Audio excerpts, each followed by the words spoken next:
Good morning and welcome to this episode of your Tech Care podcast. You are joining me, Sandra, and my brilliant co-host, Martin. Today we have with us John, Sophie, and Lee, and we are going to have a full house talking about technology and care from multiple directions. So, welcome. It's quite fantastic, John, that when you and I started a conversation about this podcast and the work that you do, that you immediately said to me, I know how we should do this. We should invite people that either we support or someone who is a family member of someone we support, and then someone from my team to come and tell you what it's really like. And I said immediately, yes, this is exactly what you're missing. And I'm a bit embarrassed we haven't done this before, Sanga. So Lee, Sophie, John, welcome. I'm going to hand over to you to begin with, John, because I want to really understand where you're from, and then perhaps you can hand over. Thank you, Morton. So obviously, as you know, I run a small care agency in Devon called Unicare Devon. We started our company in 2009, and from the outset, really wanted to embrace digital, just because we feel it helps in every single way. And when I hear people saying, I can't afford it, in my mind, you can't afford not to, from the savings it makes you from day one. And what's really interesting is there's perception that people won't want to use it, they won't want to have it, and it can cause problems. But in the real terms, it just streamlines things so much. And yes, it's not perfect, but often it really does help. And certainly, you know, next to me, I've got Sophie, and Sophie's been one of our fantastic carers and now has moved into doing risk assessments and care plans for us. And Sophie's gone the whole hog, really, from using it as a carer, as an app, signed in, signed out, looking at tasks, reporting risk assessments and skin integrity reports and things like that, through to using it to write digital care plans and all the things that, you know, the local government now want everyone to embrace. But what's really interesting is we've got Lee on the call, and Lee, we looked after a family member for him. And I asked him to come along today because Lee had a moment when we first started looking after this person, where actually for a week or two, he didn't have any of our software, and we were having to sort of phone him and say, you know, mum's okay or such and such. But then we gave him the software. And Lee, from your point of view, how did that change for you?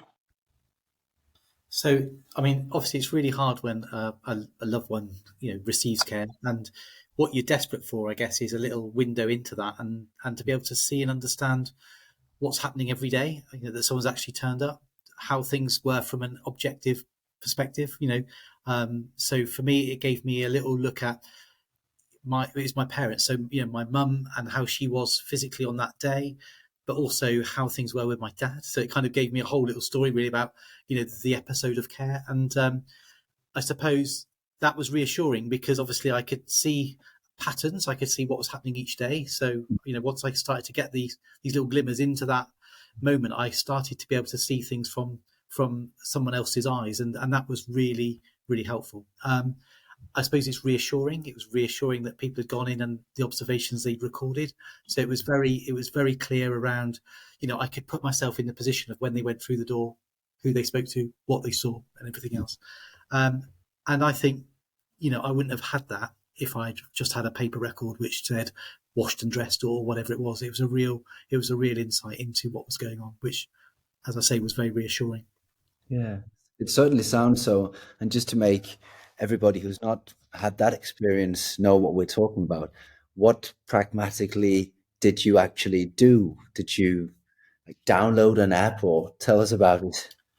Yeah, so it was a case of downloading an app on my phone, which was, you know, in the modern age, of course, everything's on an app on the phone, and you know, being given access. So, you know, the Unicare were able to give me access to the system, so I was able to then look at my mum's record, which obviously she consented to as well. So, you know, there's no issue around confidentiality. If there had been, of course, that would have been picked up. But actually, you know, I was very involved in my mum's care generally. So it was just another part of that puzzle. But having the app meant I carried on going to work. I could carry on doing all the things I had to do, and I could look that day to see what had happened that morning. And that was really, really helpful for me. And I think it's clearly the way forward for a lot of things in health and social care, where people are more and more wanting to be engaged and have information, and it was really accessible and it worked really well.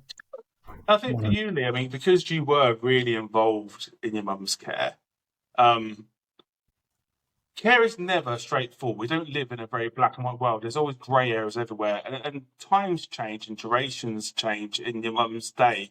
And the nice thing about it, I mean, there's plenty of times when obviously you would have been popping in to see mum, and you would have been able to see if our call had changed by 20 minutes, and you'd know that instantly.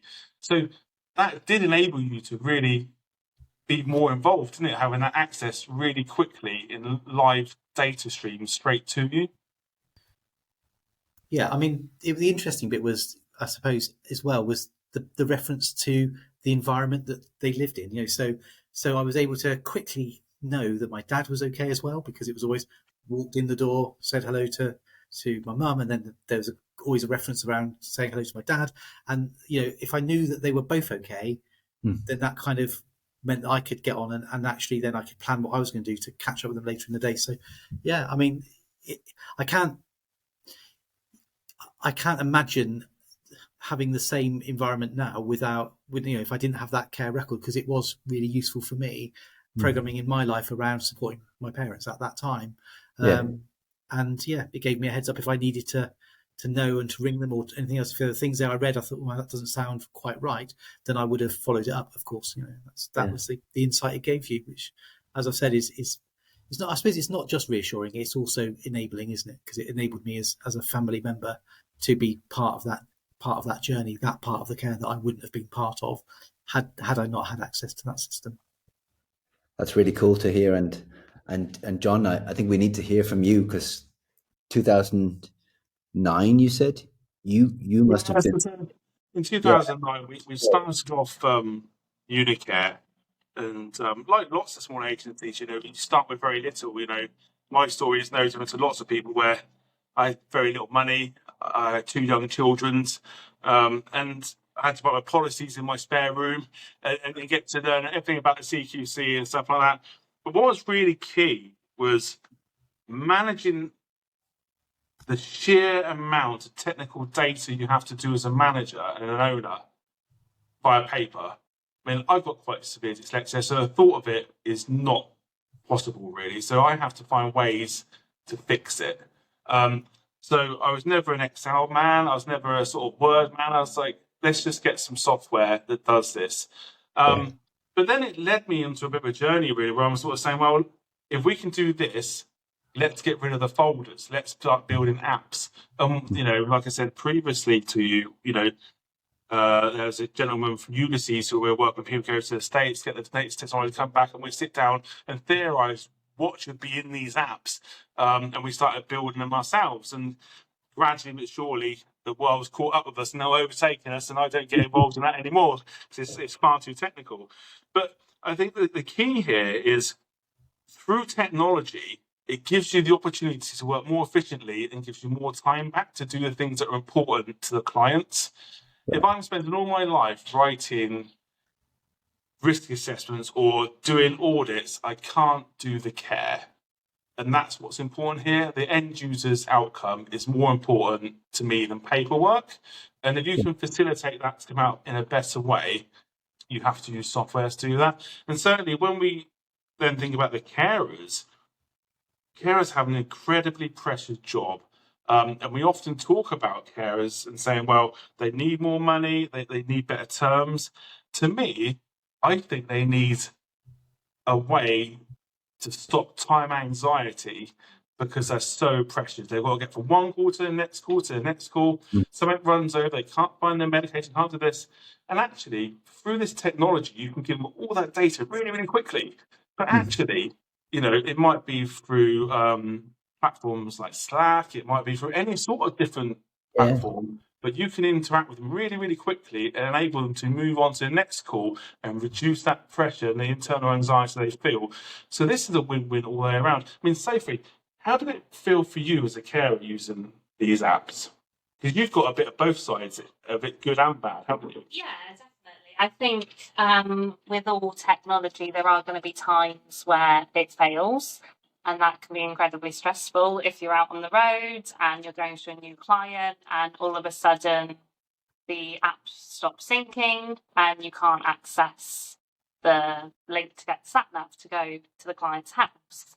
I mean, I've been very lucky in that any problems I've had have been quickly resolved.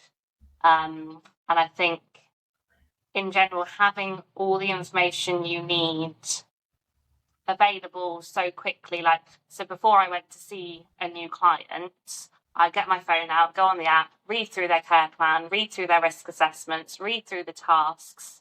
So before I even walked through the door, I had an idea of what I was going into. And I think if you can also read through previous carer notes. So I'd spend the time thinking, right, this is what they've done this morning, this is what they've done at lunchtime. Whereas I think if the carers were writing down in a communication book for their visit notes, I would be able to access those notes before going into the visit. No. And I think that massively helps. And I'll be honest, I used to get anxiety going into new clients. I think everybody does a little bit, but being reassured that I can know a lot of information before going in massively helped. And I think now as well, being on the other side, so I put the client tasks on now, and I've jiggled things about just so I know, reading it myself, the key information I can put on in a really easy way to read. So say, for instance, if the carer unfortunately had to call the GP surgery or 999, they would have all the information they need just in one place that they can easily access. Yeah, that makes great sense, and it sounds like you've had experiences with technology where you were feeling that there was certainly an enabler to the work that you were doing, but also to maybe it's a bit too much, but I'm also hearing that you could feel more confident in your work and perhaps a bit more self-reliant even. Yeah, and I think as well, we use skin integrity forms a lot, and I speak to the district nurses and the GP surgeries daily, and they find the forms so useful because the carers have it on their app, so they go into the form. If the client has a skin concern, they will fill the form out, and with the client's consent, they'll take a photograph. That comes through to the office, and then we can send it directly either to the district nurse or the GP. And I would say 80% of the time, that then means that they don't need to see the client. So they're able to say, yeah, I've seen the photo, I can diagnose what it is, I've prescribed a cream, keep us updated. And I think that just saves so much time for them as well. And it's just a lot more efficient for us. Yeah. And I guess what it does ultimately, because in there's somewhat of a discussion or an inherent debate whether or not a visit is needed or if it's wanted. And I think where we are today, we talk a lot about, but if I don't get a visit, perhaps I am also not socially very stimulated then. But if it was me personally, I'd live on my own. I'd prefer nobody come in my door every day. So I get what you're saying. And it's also perhaps about then prioritizing the visits. What are they about then? Can they be about something else than the most dire important things? Can they be about you and I having a conversation, or because other things are then more efficient? What do you think, Lee? I think it definitely. So the other thing I was going to say is that my mum used to then ask me to tell her about what the carers had written. So it kind of helped with a bit of a dialogue, because I could then get into a conversation. Look, so and so came this morning. They said this, this, and this, and she'd go, "Oh, yes, that's true." And so I think there was something about it became a bit of a talking point. I don't know whether it kind of opened up. I think she built quite a good rapport with some of the carers actually, and I think whether that was because of the app or not, I don't know. But I do know she enjoyed talking back through so and so came, and then I'd look on the thing and we'd compare sort of notes as to what had happened, and that was stimulating in the sense of it helped me in a conversation, because otherwise I wouldn't have known what to have said about the care visits. And my mum certainly was good at reflecting and, look, they mentioned your dad, kind of thing, and yes, he was there doing that.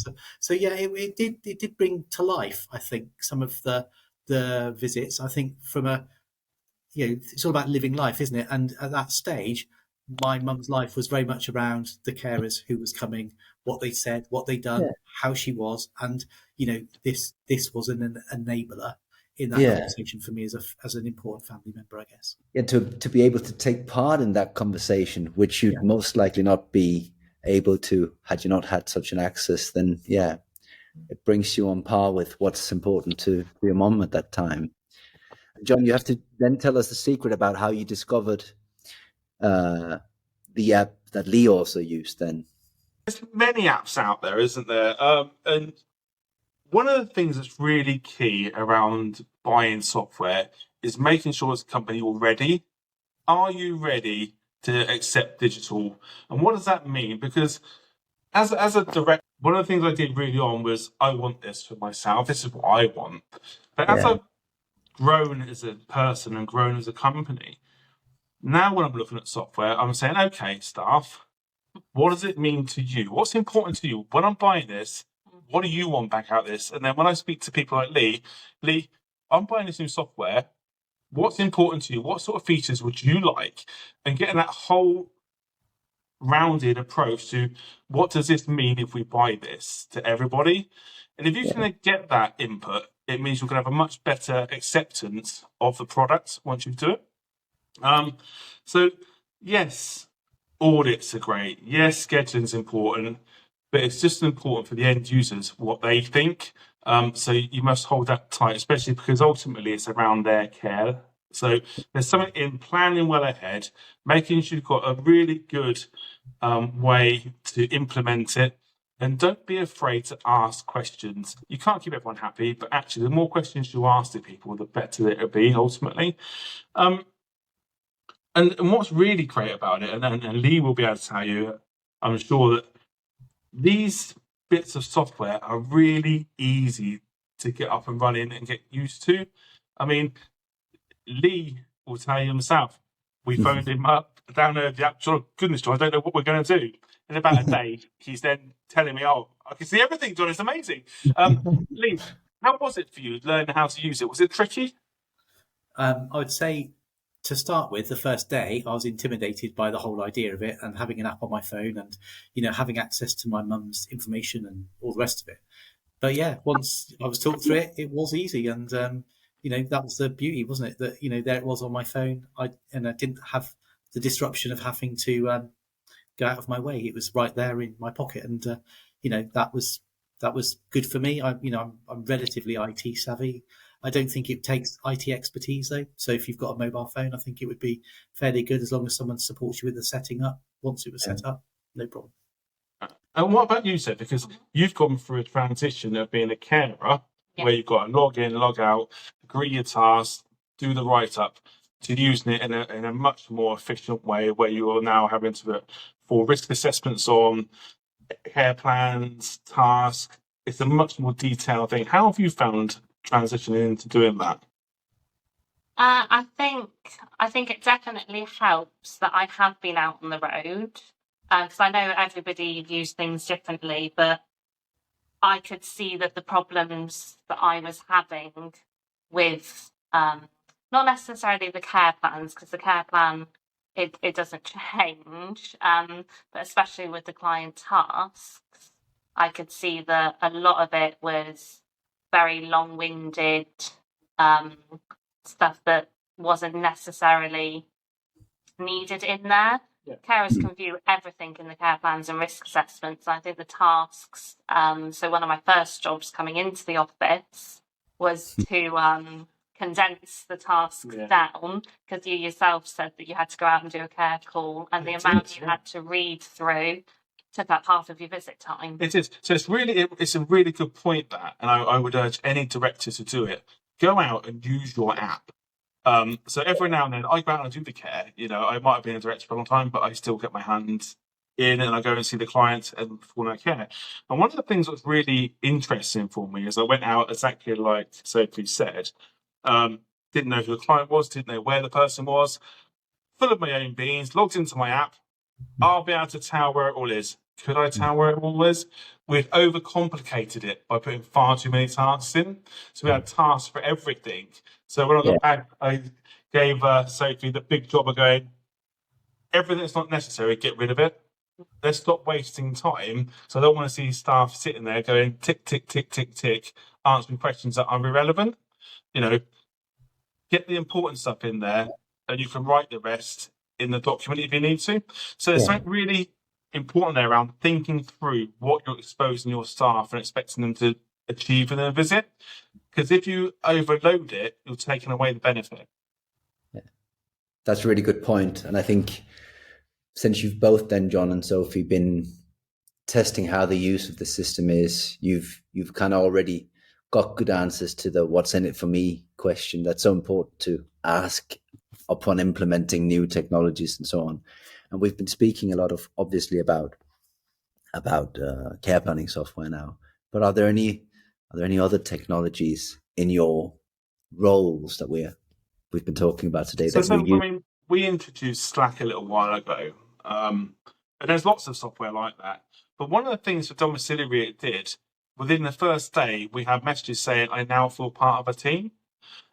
Because it's really siloed working, isn't it? As a domiciliary carer, you're on your own, it's dark, it's wet, you have no one to rely on, you've got a phone call you can make and that's it. With these sort of softwares, it's great, isn't it? Because they start to help themselves as care teams. I can't find the medication. Well, this morning we had to put it out of the way in the cupboard because John's dementia, he was tapping with it. And they can answer that within the app in a matter of seconds. And what's really good about it is it's not like WhatsApp where you lose the thread. You have closed rooms where you can have medication changes and it doesn't get lost. You can have rooms for seniors to talk. You can have rooms for geographical groups of people to talk. And you can really home it down to get the best use of that technology and support the staff while you're doing it. And, there's so many things in there where in the past we've had clients attend book clubs through using Teams and Zoom and stuff like that. So it feels really basic in the world we live in, but actually, if you think about it, you can use it to really enhance the end user's lives. And it's fascinating, isn't it? When you've got somebody who's elderly and they might have a phone and suddenly their family member in Australia pops up in front of them and they're talking to them face to face. You can't capture that moment and that feeling. You can't. It is just what it is. And we've done that before. We had some people in New Zealand with family and we sat with them for an hour and let them talk about 9 o'clock at night was some ridiculous time because of the time difference. But actually, they hadn't seen them for 15 years. So it's really powerful. And I think, just try and think outside of your immediate issues, because if you have your head down in your immediate issues, you will not ever fix anything. I saw a great image earlier on a slide deck from somebody, and it was some Lego men putting, and you might have seen it, putting a trailer with square wheels, and two little things saying, just stop, I'm too busy. Just stop. And saying, no, I'm too busy. And behind them, someone was holding wheels, going, just stop a minute. Holding these round wheels. And that's the problem we have sometimes. We're too busy to think, I can't look at that for a minute. But if you stop for 10 minutes and you could reevaluate and start fresh, you would definitely start in a way that's going to make it more efficient for you and your team and ultimately provide better care and support to family members like Lee. So I think long-term strategies for your company have to come into consideration. One of the things that I've certainly learned is when you're buying software and you're looking at software, do look at your whole company, look at communication between your staff, look at how you schedule, look at how families interact and clients interact, but also look at what you might want in the future. Because when you're setting up a piece of software, it's a lot of energy. And what we find sometimes is some companies have bolt-ons for auditing, bolt-ons for something else. And if you ever set it up in the right way in the first instance, it doesn't then work later. So you need to speak to your software provider and say, what other products have you got? What other products are you working on? Would I be interested in when they come through? Am I Yeah. setting up my software right now for that if I need it later? And consider those things before you start. That's a really, really good point. And obviously, since I'm with Sequoia, and you know that, I'm going to take that straight back to the team. Help yourself. That's what I'm here. Things to Here all remember. day. Yeah. But Lee, just one last question for you then. You've obviously, it sounds like, had a really good experience with this. If you were to think a bit ahead, is there anything for you that you'd want for others in a similar situation to yourself going forward? I mean, obviously, it's very personal, isn't it? And in what works for you, what helps you. My parents and I, we set up Facebook years ago, so we used to Facebook each other all the time. Yeah. And the step into having care was a big step. I mean, there's no doubt about it. My mum was fiercely independent all of her life, and to accept having some help was really difficult. Yeah. But I think, because this is all about the app and whether that helped. I think it helped because it involved me, and therefore it gave her confidence. And I suppose my advice would be for people is to try and use the things to enable people to receive the care when they need it, because care can fail really, really easily if people then don't accept it or are reluctant to it. So you need to work with all the tools that are available to you to make it work for you and your loved ones, I suppose. I don't really have any other advice, really. For me, we managed to use it and it worked well. I suspect for some it wouldn't, but I can see exactly how it would work for the business and the company. But for me, it just brought me into that bit of partnership as well. So I felt part of the team too. So that was the important bit for me as a family member. For my mum, it made her feel that I was aware and supporting and, helping her in this transition into care. And I guess for the care company, it obviously helped with all of their understanding and all the rest of it. So, I think it's about embracing, when you're going through these changes in life, embracing all of the things that go alongside it. I think there's something in that there as well, isn't there, though, Lee, about if you're not particularly tech savvy, and as a company owner, taking some responsibility to ensure you have enough time with that person to teach them how to use it. And although somebody might have been in New Zealand wanting this part of the family app, we should be able to write guides that are outward facing to those sort of people to let them know how to use it really easily. And I think we use so much tech talk and so many abbreviations in care that you're talking gobbledygook half the time. So let's think about outward facing terminology which works for those who don't understand. And that's a really powerful thing. So if you had somebody, who maybe is short of sight, if you send them a little bit of text, they're never going to be able to read it. They might have a big tablet which is all blown up. Actually, if you can help them through that, then they're really going to benefit from it. So it's thinking about all of those little things when you're rolling this out. You don't have to do it straight away, but do write it into your preparation plan when you're starting up. I like those two pieces of advice. They're good. And I think staying open-minded and thinking ahead, like you're saying, and obviously, Sophie, now the two gents have had their chance of recommending and advising the rest of us. What do you say? I think, touching on what we were talking about earlier, going back to Slack, when I first joined Unicare, I was completely new to the industry. So as much as I knew straight away I was going to love it, it was very overwhelming. And to have, I did single care calls, so I was out on my own, but to have the knowledge that I could pop on Slack and just write if it was obviously important, I'd ring the office. It was just asking a simple question. I knew within minutes I'd have about 5 different people jumping on, giving me advice. And I think as well, I got to know a few of the other carers who worked on the same round as me, and we would talk every day on this app. I'd never met them before. And then one day I was in the office and I looked at someone, I thought, oh, you look familiar. And it was the person that I'd been speaking to for the past couple of months. And then from then, we kind of met up and you build a friendship as well as a colleague. But without the app, I would have felt so much more alone. And I think the office staff would be inundated with more and more phone calls. Yeah. Whereas you pop a question on Slack, anybody can answer it, and it just takes a bit of pressure off the office team as well. If you've got the carers who, to be honest, they know the clients a lot better because they're the ones visiting them daily and they know them inside and out. I think also, there's something for you, isn't there, that nobody's off limits on Slack. Quite a lot of directors will keep their numbers hidden away from staff. On Slack, it doesn't matter if you're a director or a manager. If Sophie wants to talk to us, she can. She can just put in John Powell and up I'll come, and she can come to me directly. And it's having that open door policy, isn't it, which gives you the reassurance that you can do the job sometimes. Yeah. And I think especially in dom care, of course, as you said to Sophie, it can be quite lonely. And I'm really happy I asked that last question for you then, because it's Loneliness Week, isn't it, now in the UK? We're having to consider, as you've said, Lee, too, you were brought into your mum's circle of care in a way you perhaps couldn't have been without the technology.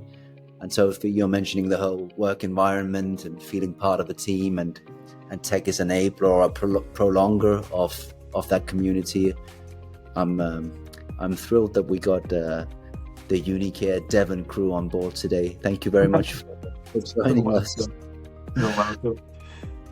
Take care. We'll see you soon. Thanks a lot. Lee, take care. Nice to see you. Thank you. Thank you for listening. Don't forget to subscribe, review, and share your favorite Take Care podcast with your friends and colleagues. Until we meet next week, take care.